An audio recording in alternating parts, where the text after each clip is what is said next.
Well, my new resolution just happened. It was to prove Philip wrong, which I did. So I'd like to continue that in 2019. Sorry, but that's not my story.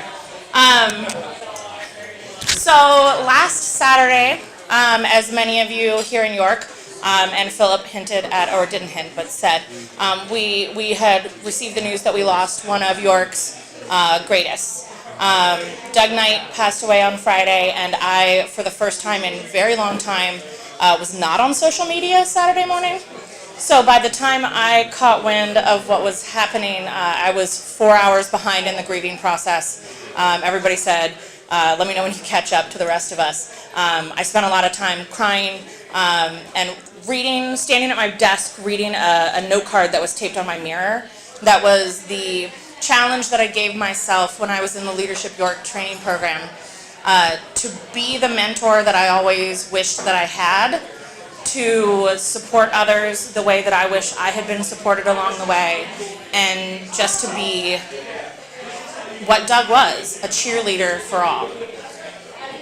That grief was it got worse because I realized we could not be here for the funeral. We had already were leaving for Florida to watch my sister and Matthew run the Disney Half Marathon for the Michael J. Fox Foundation. We raised money for the foundation. My father has Parkinson's, and it was something we knew we couldn't back out of.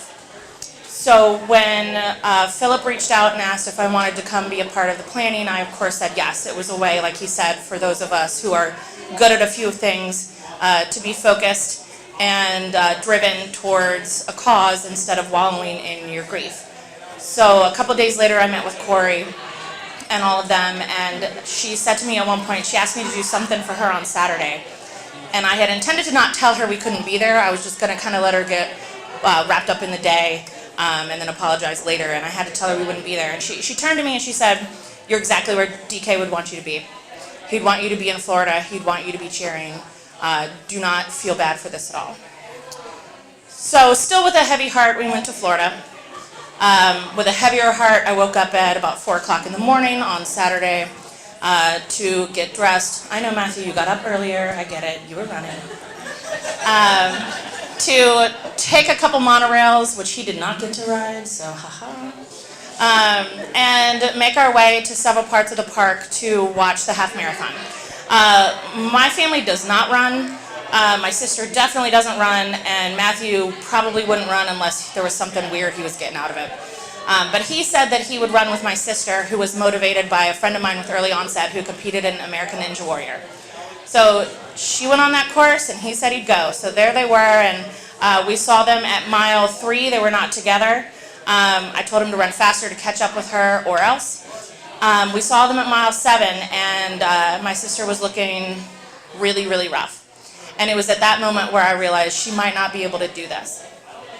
And the next couple of miles were really treacherous, not just for Matthew and Emily as they were out there, but I was getting texts from him saying, "I don't know if she's going to be able to do this. What am I supposed to do if she gets pulled off the course? Do I go with her? Do I stay?"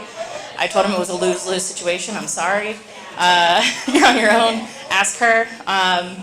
And my family literally sat there stressing for miles and miles. My father was pacing the way that if you've met my father, you know he does. And we just were so concerned that this was going to break her spirit. And that night she was supposed to give the speech at the Team Fox dinner. And I said, "Jesus, she's not going to be able to give the speech if she can't do this. She's going to feel like she let everyone down." But around mile 10 or 11, we found out that if they got to us at mile 12, they'd be fine. They beat these women. They're the balloon ladies. They're the devil. They chase you at a 16-minute mile, and if they pass you, you get pulled off the course.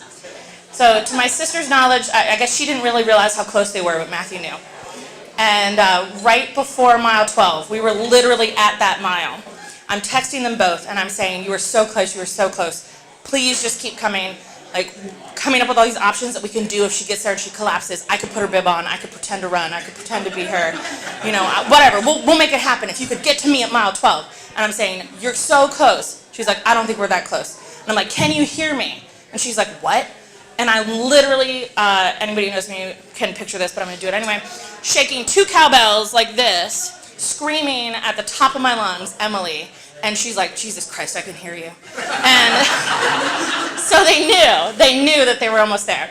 And when they got to us, I have a picture where Emily and Matthew are looking at each other, rolling their eyes, and then looking back at me in this whole sequence because they're like, Jesus, there she is. It's Kate being Kate.